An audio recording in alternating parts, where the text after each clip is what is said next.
Hello, my Teaserking family. How's everybody today? I am fine. I wanted to get you some games before I got to go get a haircut at noon, so I leave about 11:30. So I got about 20 minutes. When I can, then I will come back and we'll go through the rest of the games. But I can give you the games until about 3 o'clock, and then I'll be back by 1 o'clock to go through the rest. So after analyzing, let's go down. We got Maryland. We got West Virginia 2.5, 137.5. My play here is Maryland. I think they're the better team. They've got a little bit better defense. I think this will be a close game. I like the points. Now, if you're going to tease it, which I'm not because I don't know how valuable a teaser is in basketball because the scoring so easily, I would take Maryland and 7.5, 8.5 in a teaser. But I like Maryland in this game. So again, West Virginia 2.5, 137.5. Again, these are not lock picks, high picks. I don't want you to bet a lot on this until I get a feel for it. But at this point, this is just my rough analytical pick using my system for football. But just be careful. Basically, in this situation, if you can pick it on your own and then come to mine and go, oh, yeah, I like Maryland. Professor likes Maryland. Okay, I'll bet him. If you don't know what you're doing, but you just want to bet, I'd bet very small if you're going to take Maryland. I do have some bigger games.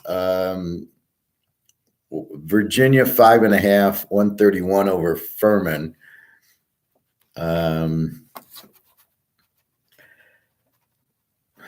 Furman's a plus 11. Virginia's a plus 7. I heard Virginia's got an injured player.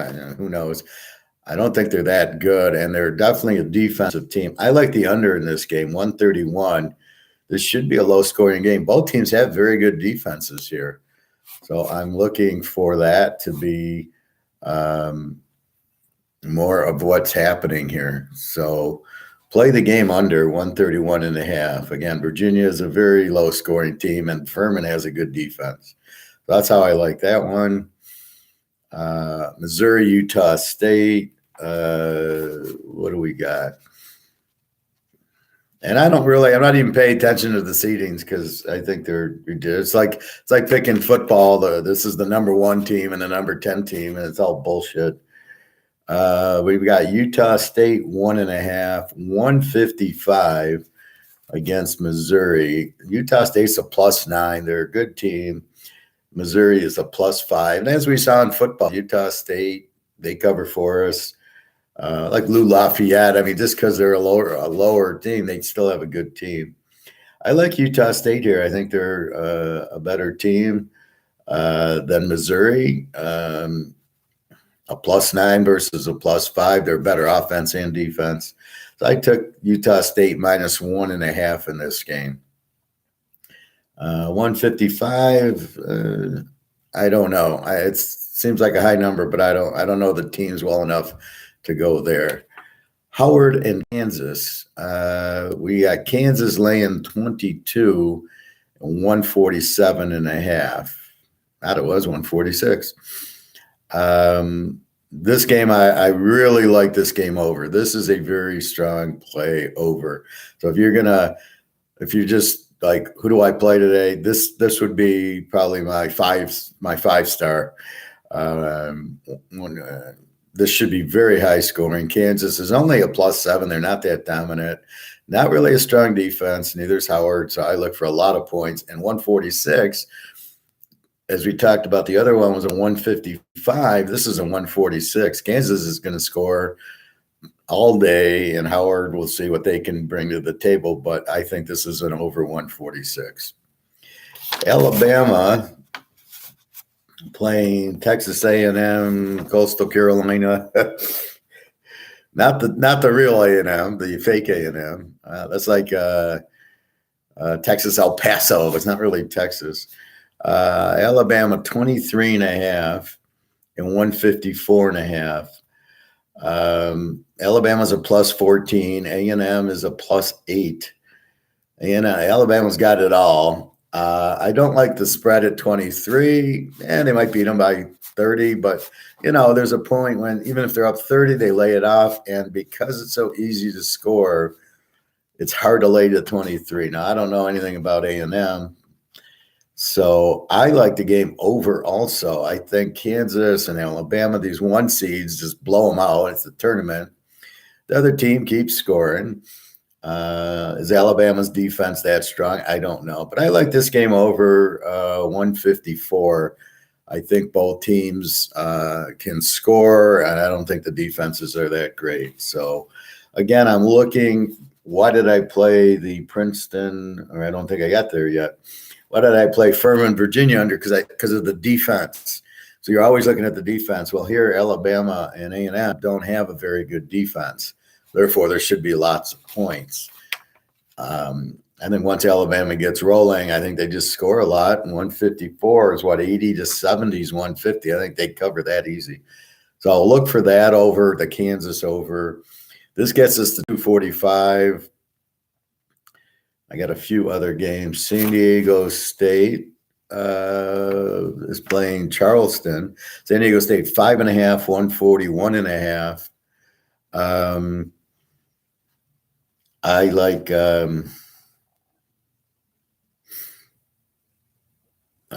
San Diego State's a 9, a plus 9. Charleston's a plus 13 and 31-3. I like this game under. I think San Diego State's a low-scoring team, and Charleston is also. I think Charleston can win the game straight out. They're a real good team, but again, the competition. But I like the game under 141 under. Good defensive teams here. Princeton and Arizona.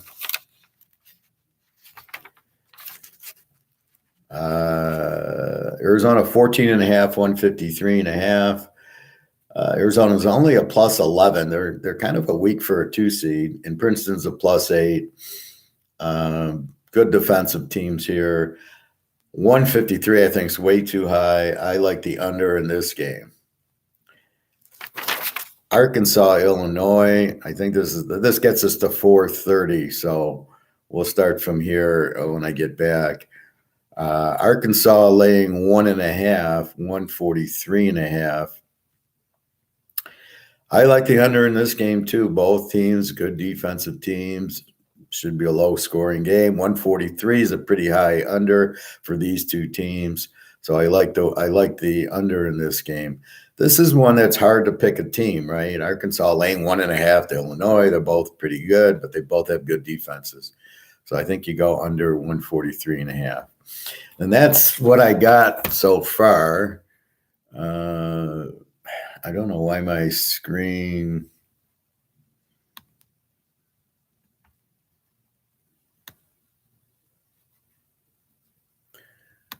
Oh, my screen is my screen size got big. I don't know what I did. I love when I did that.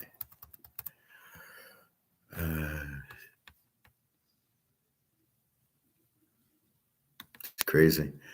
Anyway, that's what I got right now. Let's go down. No comments. So that's today's game. That takes us to 4:00. This is more of a wait and see. This kind of gives us a feel. Over-unders. Teams tend to choke more. Like the game, like I just gave you, Arkansas, Illinois, I can see being a low-scoring game because they start choking, right? However, when we get to the other games, like Alabama should blow them out. Kansas it should be high scoring, right? They're not going to choke as much. But an Arkansas, Illinois game, they'll be nervous. It'll be more defense, play not to lose, and it should be lower scoring games. So that's what we have so far. I'll come back with the rest of it. It's funny. I was doing my math, and then I went into the picks. And if you go into the picks and you go into matchup and you go into scoring, so if you go in matchup, and then you go into scoring, it gives you what I'm looking for here. And that's where I'm getting, look, they only give up 68 and 71, Arizona 82, so they're 11. And that's where I'm getting, I just don't think Princeton gives up 68 a game. I don't think they're going to, I think it's going to be a lower scoring game. But when I look at 153, I go, oh shit. All they're doing is taking the average. So they're taking the 82 plus the 76, which is 158. That's how they're coming up with the number. That's not how you come up with the number, as we talk about in football. So we're not locking anything at this stage. We're gonna learn this weekend. So we're gonna look at today's games, and then we're gonna look at tomorrow's games, and then we will get what we feel. Now, as far as the bracket itself, I kind of gave you the Final Four as Alabama, and then Houston versus Texas in the Midwest. I don't know. The East is just a mind fuck. I think it'll be between Marquette, Duke, Tennessee, Memphis, and Purdue. I can't pick that. And then the West should be between Kansas and UCLA, even though UCLA lost the guard. I think that eventually hurts them. And that's a real weak division. So I see Kansas, the Houston, Texas winner, the Alabama, who's got the easiest bracket, and then who knows out of the East. That's going to be your chopped up one. Purdue will lose. Purdue will never come out of there. So it's either going to be they got to play Memphis, they got to play Duke. Good luck. They're not winning those. Kansas State, USC, Marquette. Maybe Marquette comes out of it, but they got look how tough the East is and how easy the South is. So that's your breaker. So go easy there. So don't take Purdue to your finals, right? Because they'll never get there. So your final looks like it's probably your Final Four. Alabama probably gets you to the final against Houston, Texas, Kansas, UCLA. And I'm not a big Kansas guy, but since Texas killed Kansas, you got to leave Texas in there.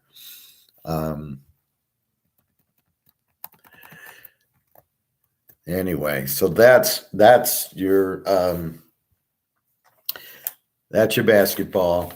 Gold's up a little today.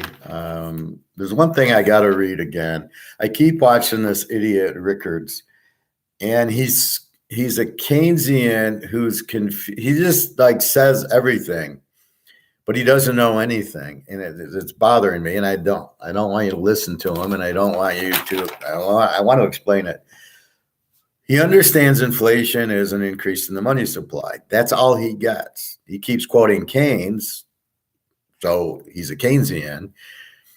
He keeps coming up with this, there's three types of inflation. There's this demand pull, and he's trying to say there's a demand side and a supply side inflation. Those are types of inflation, but those aren't, and the inflation is the money, right?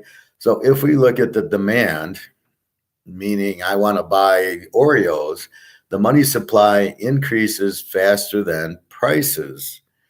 Demand pull, prices rise, inflation rates. Okay, so what that's saying is the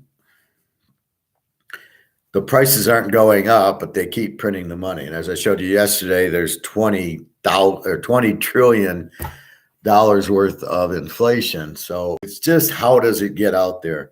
So is it demand, which is saying the money supply is increasing faster than the prices, demand pull, prices raise inflation rates, or is it supply side, which is the money supply equals prices, so it's cost push.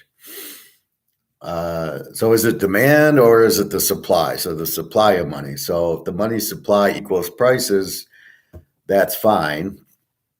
So everything's equal, right? So as you're printing money, the prices are there.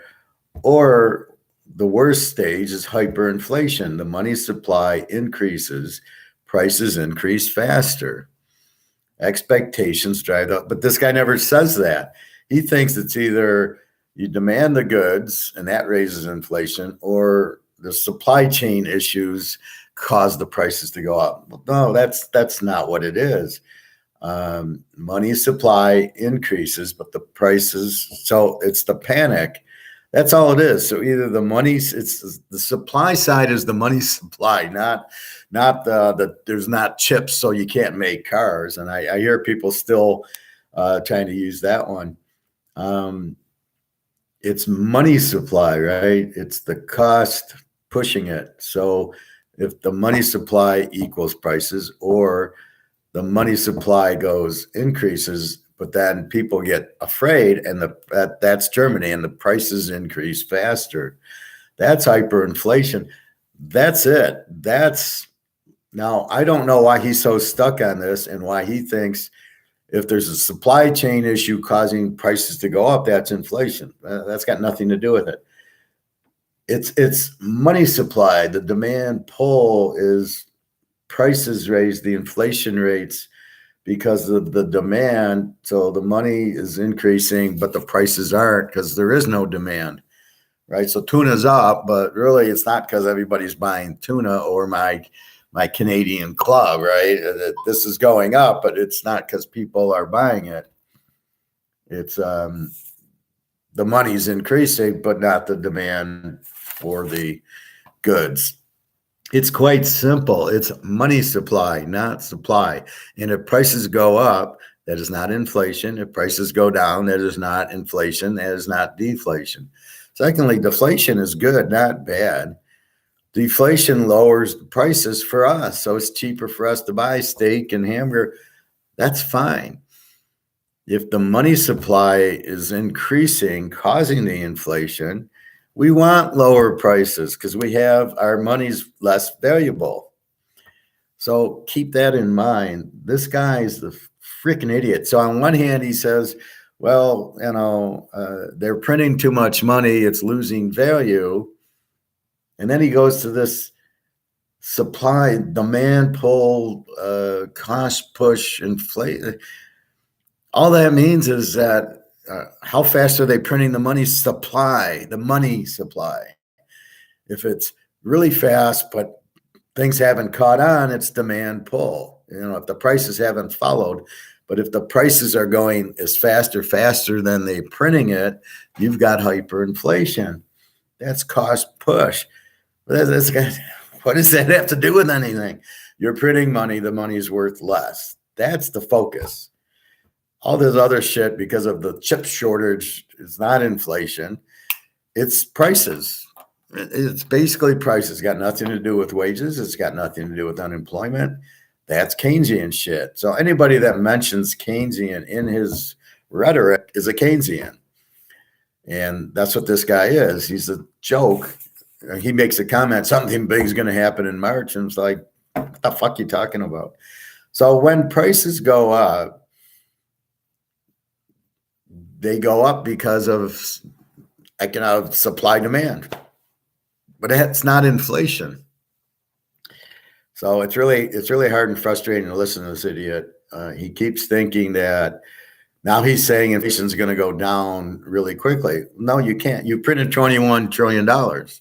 Inflation will never go down, especially if you start lowering interest rates, because it's the money supply that is not going down. Therefore, you have the inflation. So what the fuck's this guy talking about? I don't know. Or he thinks it's in bonds or whatever. You've got people returning dollars, makes even more dollars, which hurts the value. And then gold, you've got to stop listening to these idiots who tell you about the gold the gold goes up, gold going down because of COMEX, right? So they don't even understand it's derivative gold, it's fixed. They're missing the whole point about gold going down, about when gold goes down, it's because of the derivative COMEX, not the physical. And these guys have such a hard time understanding this. They're thinking COMEX is physical, which it isn't. It's used for physical, but it's not the physical price. It's the paper price. So they can't differentiate paper and physical. Therefore, they're idiots. They can't see it. Now, maybe I'm an INFJ and I can see that, and most people can't. I know I can see things most people can't. It's in my DNA, right? I can look. We can both look at the same thing, and I'm going to pick up 5 different things. I see everything, and most people don't, or I know what to look for, and most people don't. And that's really the key to it. So maybe I see that as this is COMEX's paper and it's not the real price of gold, it's the paper price. I think I am, because a lot of people keep quoting, well, gold doesn't go anywhere. And I keep going, what are you talking about? It's not even priced right now. This isn't the real price. Anyway, I just wanted to get that out there, because this guy, if you hear people talk about demand pull and cost push inflation, it's meaningless. All you want to worry about is inflation's there because you're printing too much money. And if they stop raising interest rates, it's only going to get worse. It cannot get better. Run to your gold, silver store, buy as much gold and silver. I just bought 20 more ounces of silver the other day, 2 days ago. And he still had some 1 ounce gold, and he had a 1/4 ounce gold. I could have bought another 1/4 ounce for $500. And I'm waiting to do that. But basically, it's not going down, it's going up, even though COMEX might try it. Or then I heard some idiot go, well, yeah, I could go down to 1,600. That's COMEX. Or when you see a guy trending the COMEX, he's doing a trend, he's trend lining COMEX. Dude, what the fuck are you doing? You can't trend line price fixing. It's based on what JP Morgan wants the price to be. That's not the market. You can't trend it. I can trend football because I got the results, right? Okay. Buffalo, really good home favorite. You can see where everybody at. Frisco, great road favorite. Okay, boom, boom, boom. You can see that. KC, very good dog. Boom, boom. You can see based on the history, this is what's going to happen in the future. Because you have consistency. Mahomes and Reed have been there 5 years now. I can use 5-year trends on KC, but I can't use them on anybody else. And most of their trends are all fucked because they're large home favorites and they don't cover because all they want to do is win. They're very rarely a dog. So really, the only trend that's meaningful with KC is they're a good road favorite. So if you get them -7, however, they lost to Indy. At Indy, I can't explain that one. But if you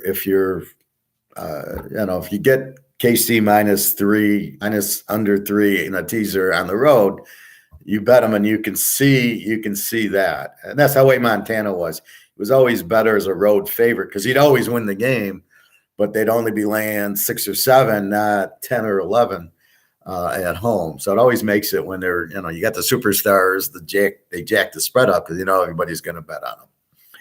All right, so you've got college basketball till 4:00. I will be back after my haircut. My stove's working again. The guy did the backwash. He must have moved the stove out, unplugged it. Well, I don't know what he did, but something happened where the clock worked, the lights worked, but the heating didn't work. I couldn't heat coffee and tea, and I couldn't cook. And so a guy pulled the oven out and he just kind of plugged it all the way in, and it worked. So I knew it would be a 5-second thing because it was working before the guy backwashed. But the guy who's doing the backwashing should be more careful and more like, what the fuck's going on? But I knew he had did it because it worked before he came. Anyway, I got to go. So have a good day. Good luck if you're betting college baskets. Again, by the end of the tournament, we'll have locks. But right now, we're looking at the way teams are. But I'm looking at the same things I look at in football. Good defensive teams will keep the score low. Our live dogs, Alabama's the A team and stuff like that. So I've got to get that a little bit more. I might have to print out another bracket or write them down like I do football. But I've got to get it. It's a little messy now because I got all the names, and then I see I don't even need that. I'm like, fuck. So anyway, that's what we got today. Probably the strongest game I would say is go over with Kansas Howard, go under Arkansas, Illinois, Alabama over.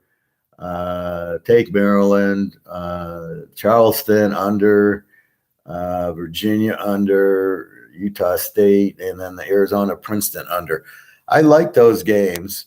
If I was in Vegas, I could see doing a 7-8 team teaser, very, very small, with those picks and seeing what happens. But I'm not betting a lot of money on this. Please don't bet a lot of money. I'm here to make you money.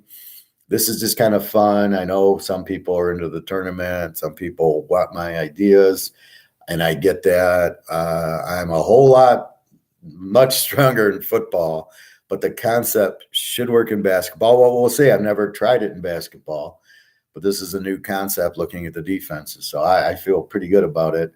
But let's see what happens. All right, everybody. Have a good day. I am off. I got to get my hair cut, and I will be back, I don't know, 12 o'clock, 12:30. I might stop at swim. I don't know. But I'll be back this afternoon. Okay, everybody. Take care. Have a good day. Good luck to you. www.teaserking.com. I'm not charging for these games, so you can go to the site, get whatever you want, get my email, but there's no charge for these.